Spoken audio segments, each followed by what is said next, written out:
Hello বন্ধুরা, কেমন আছো সবাই? তো বন্ধুরা, আবার নিয়ে চলে আসলাম আর একটা ব্লগ ভিডিও। এখন দুদিন ধরে কিন্তু একটু ব্লগ ভিডিও দেওয়া হচ্ছে, যাই হোক।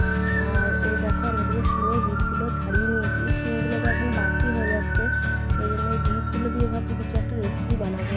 আর এদিকে গাছের বেগুনটা কেমন হয়ে গেছে, আসলে এটা আগের বছরের গাছ, আর এটা হচ্ছে এই বছরের গাছ। তার জন্য এই বেগুনগুলো বেশ ভালো এখনো করছি। তো এই বেগুনই তুলে নেবো ভাবছি।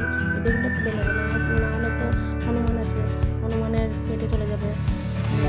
আর এই দেখো, এখানে লিচু গাছে ফুল এসছে। তাকে শেয়ার করেছি কিনা জানি না, আমার ফেসবুকেও একটা চ্যানেল আছে, সেখানে হয়তো শেয়ার করতে পারি। আর এই যে সাদা শিম, এটাও কিন্তু আমাদের বাড়ির আছে। আমি কি রান্না করেছি আজকে? আলু ভাজা, আর এদিকে উচ্ছে কুমড়ো ভাজা। এদিকে বেগুন কিন্তু মাছের ঝোলের জন্য রেখেছি, আর এদিকে যে বাটা মাছ, এটা ঝোলে দেবো, সেই জন্য ভেজে নিয়েছি আগে। আর এই যে এদিকে আমার মশলা কষিয়ে জল দিয়ে ফুটতে দিয়েছি তরকারি। তো এবারে বেগুনটা আর মাছটা দিয়ে আমি কিন্তু নিভিয়ে দেবো। আর এইদিকে করে